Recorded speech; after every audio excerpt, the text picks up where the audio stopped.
নমস্কার, আমি সোমনাথ কুণ্ডু এসেছি আরেকটা নতুন ভিডিও নিয়ে।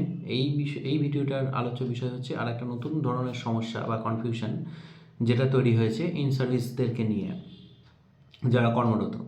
তো সেক্ষেত্রে আমার কাছে বেশ কিছু ফোন এবং মেসেজ এসছে এবং সেখানে আমার কাছে জানতে চাওয়া হয়েছে যে এই যে রিজার্ভেশন করা হচ্ছে বিশেষ শিক্ষক নিয়োগে, যে রিজার্ভেশন রাখা হচ্ছে যারা কর্মরত তাদের জন্য, তাহলে এই কর্মরত কারা কারা এই কর্মরত যারা এই রিজার্ভেশন 10%-এর মধ্যে আসছে বা আসবে, ঠিক আছে?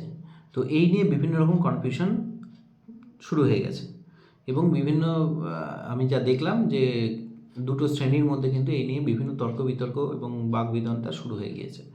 তো সেক্ষেত্রে আমার কাছে যেটুকু ইনফরমেশান আছে, তো সেটুকু আমি দেওয়ার চেষ্টা করছি। তো ভিডিওর প্রথমে আমি বলেছি যে আমার এই যে কন্টেন্ট বা আমার যেই তথ্যগুলো যেটা দিচ্ছি, আমার এই তথ্যগুলো কিন্তু কাউকে আঘাত করার জন্য বা কাউকে কোনো রকম কোনো আঘাত দেওয়ার জন্য কিন্তু নয়, কোনো মানসিকতাই নেই। আমার ভিডিওটা হয়তো কারোর ভালো লাগতেও পারে, এটা নাও লাগতে পারে, ঠিক আছে? তো সেক্ষেত্রে আমার যদি কোনো ভুল থাকে বা আমার যদি কোনো তথ্য আপনাদের ভালো না লেগে থাকে, প্রথমেই আমি সরি বলে নিচ্ছি। সেক্ষেত্রে কারণ বেশ কিছু সমস্যার সৃষ্টি হচ্ছে, তো তার জন্য আমি ভিডিওটা করছি। প্রথমত এই বিশেষ শিক্ষক নিয়োগের ক্ষেত্রে যে এজ রিল্যাক্সেশন কারা পাচ্ছে এক, এবং যারা ইন সার্ভিস 10% রিজার্ভেশনের কথা বলা হচ্ছে, তো এই রিজার্ভেশনটা কারা পাচ্ছে? প্রথমত হচ্ছে এই রিজার্ভেশনটা তারাই পাবে যারা ব্লক স্তরে বা এসআই অফিস যেটা আছে, তো এসআই অফিসে যারা দীর্ঘ 12 বছর 13 বছর ধরে যারা কর্মরত, এক, তারা এই রিল্যাক্সেশনটা অবশ্যই পাচ্ছে 55 বছর, এবং তারা 10% ক্যাটাগরির মধ্যে পড়ছে। যারা রিসোর্স পার্সন হিসাবে প্রত্যেকটা এসআই অফিসে, আপনারা জানেন যে আমাদের টোটাল প্রায় 1150 মতো স্পেশাল এডুকেটর আমাদের রাজ্যব্যাপী বিভিন্ন এসআই অফিসে চাকরি করছেন। বর্তমানে 1040 মতো এসে গেছে এটা, ঠিক আছে? তো সেক্ষেত্রে জানেন এসআই অফিসে যারা চাকরি করছেন তারা মানে ওই প্যারা টিচারের সমতুল্য হিসেবে মাইনে পায়, এরকমভাবে কাজ করছেন, ঠিক আছে? আর পশ্চিমবঙ্গে মাস এডুকেশন আন্ডারে কিছু সরকারি স্কুল আছে, ঠিক আছে? কিছু সরকারি স্কুল আছে, এবং সরকারি স্কুলগুলোতে যারা চাকরি করেন সম্ভবত সরকারি স্কুলের সংখ্যা 87 মতো, ঠিক আছে? তো তাদের চাকরিটা কিন্তু সরকারি, ঠিক আছে? তো সেক্ষেত্রে তাদের ক্ষেত্রে এজ রিল্যাক্সেশনটা আছে, ঠিক আছে? এবং তারাও রিজার্ভেশন ক্যাটাগরির মধ্যে পড়বে, ঠিক আছে? এবং যারা যারা এসআই অফিসে চাকরি করছে কর্মরত, এবং যারা সরকারি স্কুলে অ্যাজ এ প্যারা টিচার চাকরি করছে, মানে এই বিশেষ বিদ্যালয় বা স্পেশাল যে স্কুল, সেই স্কুলগুলোতে যারা কর্মরত, ঠিক আছে, তারা কিন্তু এই সুযোগ সুবিধাটা পাবে 10% রিজার্ভেশনের, প্যারা টিচার হিসেবে যারা কাজ করছে মানে তারা রিসোর্স পার্সন। আমি প্যারা টিচার বলার উদ্দেশ্য তাদের সমকক্ষ হিসেবে তারা কাজ করছে, এবং তাদের স্যালারি কিন্তু সরকারিভাবে আসে, একটা কথা মাথায় রাখবেন। এ বাদ দিয়েও প্রায় 150-র ওপরে স্কুল আছে অল ওভার ওয়েস্ট বেঙ্গলে, যেগুলোকে আমরা স্পেশাল স্কুল নামে পরিচিত, বিশেষ বিদ্যালয়, ঠিক আছে? ডিফারেন্টলি এবেল বাচ্চাদের জন্য, সিডাব্লিউএসএনদের জন্য বিশেষ বিদ্যালয় আছে, যেটাও মাস এডুকেশনের অ্যাফিলিয়েশনেই চলে। মাস এডুকেশন তাদের অ্যাকাডেমিক অ্যাফিলিয়েশন দিয়ে থাকে, ঠিক আছে? তো সেই স্কুলগুলোতে যারা কর্মরত রয়েছে, মানে আমি ধরে নিলাম আমার একটা এনজিও আছে, এবং সেই এনজিওতে আমার একটা স্পেশাল স্কুল আছে, আমি একটা স্পেশাল স্কুল চালাই। তো সেই স্পেশাল স্কুলটাকে চালাতে গেলে আমার সবার আগে প্রয়োজন হচ্ছে মাস এডুকেশনের একটা পারমিশন লাগে রাজ্যের ক্ষেত্রে, এবং পিডাব্লিউডি অ্যাক্ট এটাও লাগে, তার রেজিস্ট্রেশন লাগে, বা এবং বিভিন্ন আরও অনেক রেজিস্ট্রেশনের প্রয়োজন হয় এই স্কুলগুলোকে চালাতে গেলে। তো তার মধ্যে মাস্ট হচ্ছে মাস এডুকেশনের ব্যাপারটা, এবং সেখানে বলা হয়েছিল লাস্ট 12-13 সালে এই যত একদম দুস্থ স্কুলগুলো যারা মাস এডুকেশন আন্ডারটেক করে নেয়, এবং আন্ডারটেক করে নেওয়ার পর সেইটা পুরোটাই বন্ধ হয়ে যায়, এবং সেইখানে সেটাকে সরকারি স্কুল ঘোষণা করে দেয়, এবং সেখানে কর্মরতদের সরকারি এমপ্লয়মেন্ট, যেমন সরকার যেমন এমপ্লয়ি হয় সেরকমই তাদেরকে ব্যবস্থাপনা করা হয় এককালীন একটা ভাতা দিয়ে, ঠিক আছে? এবং সেভাবে অনেক স্কুলই এইভাবে চলে, এবং তাদের রিক্রুটমেন্টটা কিন্তু সরকারিভাবে হয়ে গেছে। এবং আমি যে এনজিওটা চালাচ্ছি, আমার যে একটা স্কুল রয়েছে স্পেশাল স্কুল, সেক্ষেত্রে আমি সেটাকে মাস এডুকেশনের আন্ডারে নথিভুক্ত করালাম, এবং সেখানে আমিও একটা ডাইস কোড পেলাম, ঠিক আছে, একটা নাম্বার পেলাম, ঠিক আছে। তো সেক্ষেত্রে আমি অবশ্যই বলবো যে আমার স্কুলটা মাস্ট এডুকেশনের কাছে অ্যাফিলিয়েটেড, ঠিক আছে। কিন্তু তার মানে এই নয় যে আমার স্কুলটা সরকারি স্কুল বা আমার স্কুলে যারা কর্মরত তারা কিন্তু সরকারি চাকরি করে, ঠিক আছে।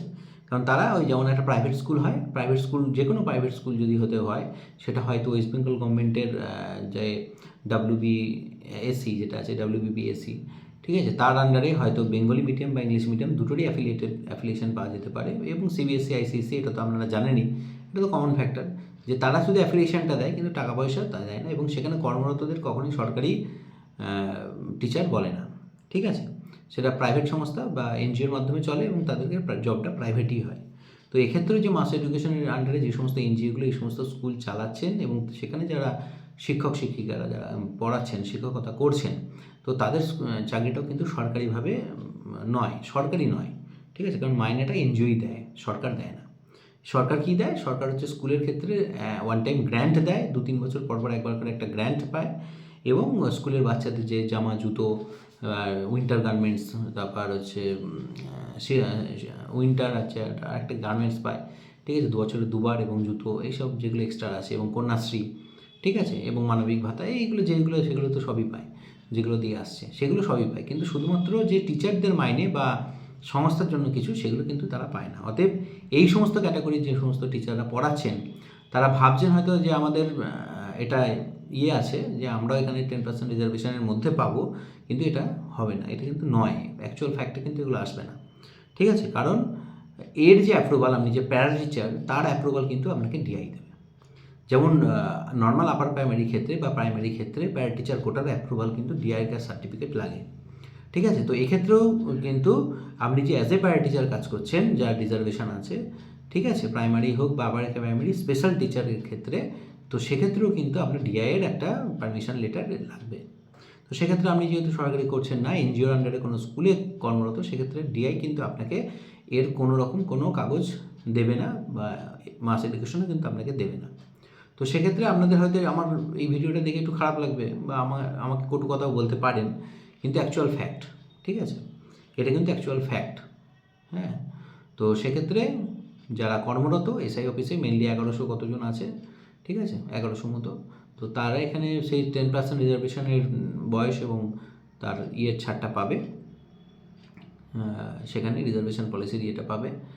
আর কিছু জন আছে যারা এরকম গভর্নমেন্ট আন্ডারটেক করার পর যারা এই ইয়েতে এসেছে, ঠিক আছে, এককালীন একটা ভাতা পেয়ে সরকারিভাবে চাকরি করছে, ঠিক আছে। তো তারা কিন্তু এই রিজার্ভেশন রুলসের মধ্যে আসবে, 10% রিজার্ভেশনের মধ্যে। আর বাকি যারা কাজ করছে নর্মাল NGOর আন্ডারে, তারা কিন্তু এই রিজার্ভেশন রুলসের মধ্যে আসবেন না। এবার আমার কথার মধ্যে আপনারা বিতর্ক তৈরি করতেই পারেন, এবং সেক্ষেত্রে আপনারা যান, বেশ কিছু কয়েকজন লোক এই নিয়ে বিকাশ ভবনে গিয়েছেন, কিন্তু কোনো পজিটিভ রেসপন্স কিন্তু পায়নি, ঠিক আছে। এবং যান, এবং কেউ অনেকে বলছিলেন যে আইনি পথে লড়বেন, অবশ্যই তারা আইনি পথে লড়তে পারেন, কারণ অধিকার তো ছেড়ে দেওয়ার বিষয় নয়। আপনারাও তো পড়াচ্ছেন, প্রাইভেট স্কুল হলে কী হবে, আপনারাও তো পড়াচ্ছেন, সেখানেও তো আপনারা টিচার, আপনাদের নাম তো মাস এডুকেশনে রয়েছে, বিগত 5-7 বছর 10 বছর হয়ে গেছে। তো সেক্ষেত্রে যদি আপনারা পারেন তাহলে কোর্টে গিয়ে কেস করে আপনাদের যে এক্সপিরিয়েন্স রয়েছে সেটার জন্য রিজার্ভেশনের যে দাবি সেটা আপনারা করতেই পারেন, অবশ্যই পারেন। কিন্তু সেক্ষেত্রে একটা সমস্যা কি জানেন তো, সমস্যা হচ্ছে যদি এইটাকে অ্যাপ্রুভ করে, সেক্ষেত্রে বহু ক্যান্ডিডেট আছে যারা এই সমস্ত স্কুলগুলোকে টাকা পয়সা খেয়ে সার্টিফিকেট বার করে নেবে। সমস্যার ব্যাপার এটা একটা, ঠিক আছে। তো যাই হোক, সব দিকই বিচার্য বিষয়, সব দিকটাকেই বিচার করা যেতে পারে।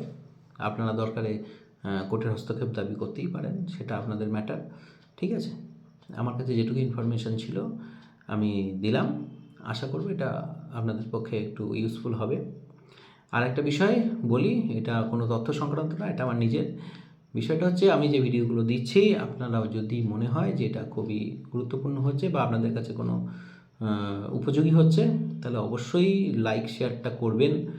আর আমার নতুন যে চ্যানেল সেটাকে একটু সাবস্ক্রাইব করবেন, কারণ আপনাদের লাইক শেয়ার সাবস্ক্রাইব এবং ভিউ এটা আমাকে আরও উদ্বুদ্ধ করবে, আরও নতুন যে ইনফরমেশনগুলো কত তাড়াতাড়ি সুপারফাস্ট আপনাদের কাছে পৌঁছে দিতে পারবো এর জন্য। আর যদি একটু সাবস্ক্রাইব না করেন, লাইক শেয়ার যদি না করেন, আমি ডিমোটিভেটেড হব, স্বাভাবিক ব্যাপার, এবং আমি হয়তো ডিলে করে আপনাদের কাছে ইনফরমেশন প্রোভাইড করব। অতএব আপনাদের সহযোগিতা এখানে আমি আশা করছি, আশা করব যে এই ভিডিওর ভিউ এবং সাবস্ক্রাইবারের সংখ্যাটা এরপর থেকে আস্তে আস্তে বাড়বে, যাতে আমাকে মোটিভেট করতে পারে এবং দ্রুত আপনাদের কাছে আমি খবরগুলো পৌঁছে দিতে পারি। থ্যাংক ইউ, ধন্যবাদ।